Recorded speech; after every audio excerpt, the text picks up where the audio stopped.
আসসালামু আলাইকুম, welcome back to this video. এই ভিডিওতে আমরা দেখব কিভাবে আপনি কাট, কপি, পেস্ট এবং ফরম্যাট পেইন্ট করবেন মাইক্রোসফট ওয়ার্ড বা এমএস ওয়ার্ডের। তো এমএস ওয়ার্ডে খুব সহজ কিছু পদ্ধতি আছে যেগুলো অবলম্বন করলে আপনি খুব সহজেই কাট, কপি, পেস্ট এবং ফরম্যাট পেইন্টের কাজগুলো করতে পারবেন। তো এখন আমি কাট, কপি, পেস্ট এবং ফরম্যাট পেইন্ট আপনাদেরকে শেখাবো, কিন্তু তার আগে বলে দিচ্ছি আপনি তিনভাবে কাট, কপি এবং পেস্ট করতে পারবেন। নাম্বার 1 মাউস, নাম্বার 2 কিবোর্ড এবং নাম্বার 3 এমএস ওয়ার্ডের হোম মেনু থেকে। এই তিনটা পদ্ধতিতে আপনি কাট, কপি, পেস্ট এবং ফরম্যাট পেইন্ট করতে পারবেন। তো চলুন সরাসরি আমরা কম্পিউটার স্ক্রিনে চলে যাই। তো হোম মেনুর ক্লিপবোর্ড ট্যাবে আসার পরে আমরা দেখতে পাবো, এখানে দেখতে পাচ্ছি হোম মেনুর ক্লিপবোর্ড ট্যাব। ঠিক আছে, তো দেখেন আমি এই কাট, কপি, পেস্ট এবং ফরম্যাট পেইন্টার যে অপশানগুলো আছে এগুলো কিন্তু খুবই গুরুত্বপূর্ণ। ঠিক আছে, এই কাট, কপি, পেস্ট এবং হোম মেনুর কাট, কপি, পেস্ট এবং ফরম্যাট পেইন্টারটা খুবই গুরুত্বপূর্ণ। ঠিক আছে, তো প্রথমে আমরা প্রথমেই জানবো কিভাবে আপনি মাউসের সাহায্যে কাট, কপি, পেস্ট করতে পারবেন। তো আমি প্রথমে এটাকে সিলেক্ট করলাম, করার পরে রাইট ক্লিক করব, করার পরে এখানে দেখেন কাট লেখা আছে। ঠিক আছে, আপনি দেখলে বুঝতে পারবেন যে এখানে কাট লেখা এসছে। তো কাট মানে কেটে ফেলা। তো আমি এখানে যদি ওই লেখাটা না রাখতে চাই, যেমন এটাকে সিলেক্ট করেছি, রাইট ক্লিক করলাম, কাট করলাম, তাহলে ওটা কিন্তু চলে গেল। এখন আপনি যেই জায়গায় এটাকে পেস্ট করতে চাচ্ছেন সেই জায়গাটায় মাউসের পয়েন্টার রেখে জাস্ট রাইট ক্লিক করে দেন আপনি এখান থেকে পেস্টে যদি ক্লিক করেন, এই যে পেস্ট, তাহলে কিন্তু আপনার সেই লেখাটা এখানে পেস্ট হয়ে যাবে। তাহলে এখান থেকে কাট হয়ে আমি নিচের দিকে পেস্ট করতে পারলাম, রাইট। তো আমি এখন যত ইচ্ছা তত কিন্তু রাইট ক্লিক করে এখানে পেস্ট করলে সেইগুলো নিয়মিত এখানে আসতে থাকবে। ঠিক আছে, এখানে পর্যায়ক্রমে যত ইচ্ছা তত আমি পেস্ট করতে পারবো। আশা করি বুঝতে পেরেছেন। তো এখন মাউস থেকে আমরা কপি করা শিখব।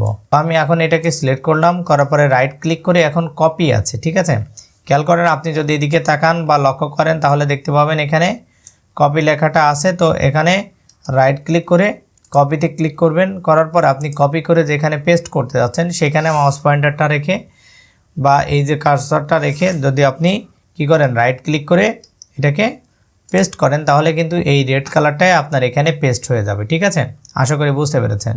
তো আমি যদি আবার এটাকে পেস্ট করতে যাই বা তাহলে কি আবার কপি করা লাগবে? না, যেটা আমি কপি করেছি ওইটা কিন্তু বারবার আমি এখানে ইচ্ছামতো মাউস দিয়ে রাইট ক্লিক করে পেস্ট করে দিতে হবে। রাইট ক্লিক করে ওকে, এইটাই হলো পেস্টের অপশন। পেস্ট অপশনস প্রথমটাই আমরা এখানে ক্লিক করে দেব। ঠিক আছে, তাহলে আমাদের এইভাবে পর্যায়ক্রমে কপি হতে থাকবে।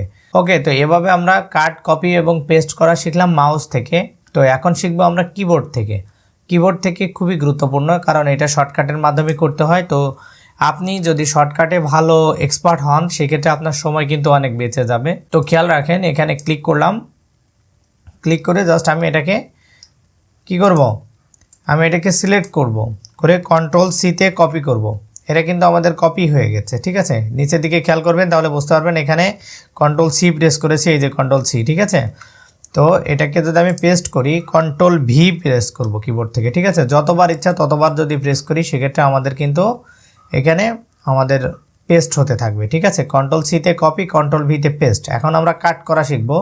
এখানে 4 লাইন আছে রেড কালার। তো আমি এই রেড কালার যে 4 লাইন আছে এটাকে কাট করব। কিবোর্ড থেকে কন্ট্রোল বাটন প্রেস করে এক্স বাটনে প্রেস করলে অবশ্যই এখান থেকে কাট হয়ে যাবে, এবং যেখানে আমি রাখতে যাচ্ছি সেখানে মাউস পয়েন্টারটা রেখে জাস্ট এখানে কন্ট্রোল ভি প্রেস করলে সেই লাইনগুলো এখানে আমরা দেখতে পারবো, এবং এটা ইচ্ছা মতো যতবার ইচ্ছা ততবার আমি কিন্তু পেস্ট করতে পারবো। তো কন্ট্রোল সিতে কপি, কন্ট্রোল ভিতে পেস্ট, কন্ট্রোল এক্সতে কাট, কন্ট্রোল ভিতে পেস্ট। ওকে, কিবোর্ডের সাহায্যে। তো এখন লাস্ট যে অপশনটা আছে সেটা হচ্ছে আমরা এমএস ওয়ার্ড বা মাইক্রোসফট ওয়ার্ডের এই যে মেনু আছে এই মেনু থেকে আপনাকে শেখাবো কিভাবে আপনি কাট, কপি এবং পেস্ট করবেন। ঠিক আছে, তো আশা করি মনোযোগ সহকারে শেষটুকু পর্যন্ত দেখবেন।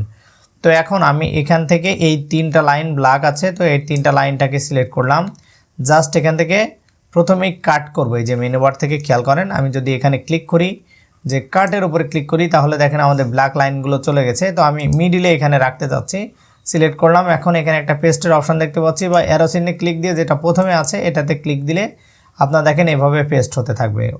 আমি কাট করে তারপরে আবারও পেস্ট করতে পারলাম, তাই না? আমি যদি চাই আবারও এখানে এইখান থেকে ক্লিক করে পেস্ট করব, তাহলে কিন্তু নর্মালি আমরা এভাবে পর্যায়ক্রমে পেস্ট করতে পারবো, কোনো প্রকার সমস্যা বা হ্যাসেল হবে না।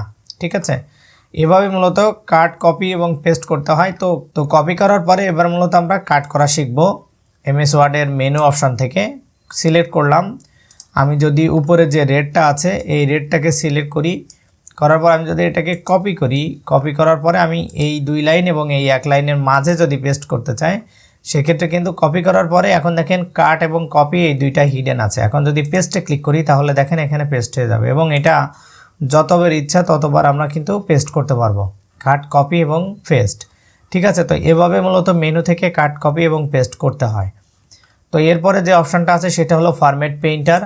তো ফরম্যাট পেইন্টারের জন্য আমরা একটু কিছু একটা পেইন্ট করব, যেমন ব্রাউন ফক্স, এই কথাটা একটু বোল্ড, ইটালিক এবং একটু কালার পরিবর্তন করে নেব। ঠিক আছে, এখান থেকে আমরা রেড কালারের মধ্যে যদি এই কালারটা ইউজ করি সমস্যা নেই। ওকে, আমরা একটু ফন্ট বাড়াবো, এটাকে আন্ডারলাইন ইউজ করব কি করব না সেটা দেখব এবং এখান থেকে আরেকটু ফন্টের স্টাইল বাড়ালাম বা এখান থেকে আমরা এই স্টাইলটা ইউজ করলাম। ঠিক আছে, তো যেটা করেছি এইটা করি। এরপরে বোল্ড, ইটালিক এবং আউটলাইন কালার টালার এগুলো পরিবর্তন করে নেব। একটু আউটলাইন কালার আমরা রেড ইউজ করব এবং এখান থেকে ক্লিক করে একটু শ্যাডো দেব। ঠিক আছে, ওকে, তারপরে আমরা শ্যাডোতে যে একটু রিফ্লেকশন দেব, তারপরে আমরা আবারও যে দেব গ্লোতে যে একটু গ্লো দেব। ঠিক আছে, তো আমি কতগুলো কাজ করলাম এই টেক্সটার মধ্যে, তাই না? তো এইটাকে সিলেক্ট করব, করে ফরম্যাট পেইন্ট যেটাতে আছে এটাতে ডাবল ক্লিক করব, করে আমাদের মাউসের যে পয়েন্টার আছে খেয়াল করেন, মাউসের পয়েন্টারটা কিন্তু কি হয়েছে, ব্রাশ চিহ্ন হয়ে গেছে। এখন আমি এই মাউস পয়েন্টারটা যেদিকে যেখানে যে লেখার উপরে নেব সেই লেখা যদি সিলেক্ট করি সেটা কিন্তু আমাদের কি হবে, ফরম্যাট যেটা ছিল এইগুলোর যে ফরম্যাটগুলো আছে সেগুলো সব এইটার মধ্যে চলে আসবে। দেখেন যে কোনো ধরনের কালার থাকতে পারে, সমস্যা নেই, কিন্তু এভাবে মূলত ফরম্যাটগুলো রেডি হয়ে যাবে। ঠিক আছে, আমরা চাইলে এক লাইনেও দিতে পারবো, আমরা চাইলে এই ধরনের লাইনে দিতে পারবো। ঠিক আছে, তো এইভাবে ফরম্যাট পেইন্ট মূলত করার সিস্টেম বা প্রসেস। আশা করি এই ভিডিও থেকে অনেক কিছু বুঝতে পেরেছেন। যদি কোনো কিছু বুঝতে অসুবিধা হয় তাহলে অবশ্যই কমেন্ট সেকশনে কমেন্ট করে যাবেন। তো আশা করি এই ভিডিওতে থেকে এমএস ওয়ার্ডের কাট, কপি, পেস্ট এবং ফরম্যাট পেইন্টের 3টা প্রসেস আপনি খুব ভালোভাবে বুঝতে পেরেছেন। তো যদি বুঝতে কোনো অসুবিধা হয় তাহলে অবশ্যই কমেন্ট সেকশনে জানাবেন এবং যদি চ্যানেলে নতুন হয়ে থাকেন তাহলে সাবস্ক্রাইব করে পাশে থাকা বেল আইকনটিতে ক্লিক করে রাখবেন। তো দেখা হচ্ছে তাহলে পরবর্তী ভিডিওতে। আসসালামু আলাইকুম রহমতুল্লাহি ওয়া বারাকাতুহু।